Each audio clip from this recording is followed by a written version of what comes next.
Bonjour. Aujourd'hui, nous allons apprendre à faire les augmentations. Ça sera exactement le même principe que ce soit une maille serrée, une demi-bride, une bride ou une double bride. On va faire une augmentation là en bride.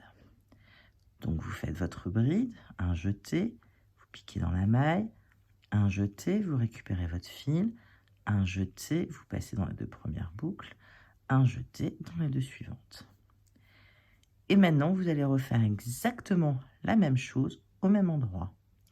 Donc, un jeté, vous piquez dans la même maille, juste ici.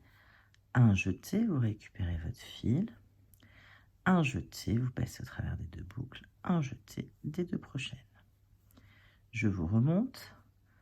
Un jeté, vous passez dans la boucle d'après. Un jeté, vous récupérez. Vous finissez votre bride comme d'habitude. Et vous en refaites une exactement au même endroit. Et là, vous venez de faire 2 augmentations.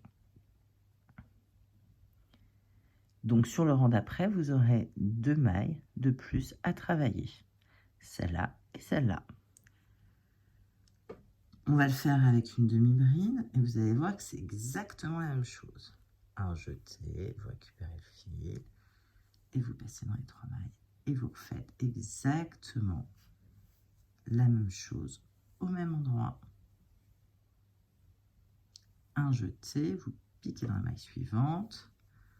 Vous faites un jeté, vous passez dans vos 3 mailles et vous refaites une augmentation, c'est-à-dire une deuxième fois une demi-bride exactement au même endroit. Pour la maille serrée, c'est pareil. Vous faites votre première maille serrée dans la maille suivante et vous refaites votre deuxième maille serrée exactement au même endroit. Dans certains tutoriels ou patrons, on va vous demander de faire une triple augmentation ou 3 brides ou 3 mailles serrées ou 3 demi-brides dans la même maille. C'est exactement le même principe en fait. C'est-à-dire qu'on va vous demander de faire une première bride,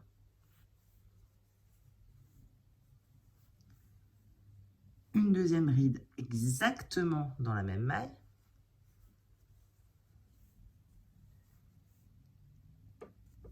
et une troisième bride exactement dans la même maille.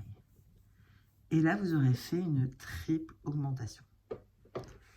On le demande souvent pour les mailles serrées, pour former un angle.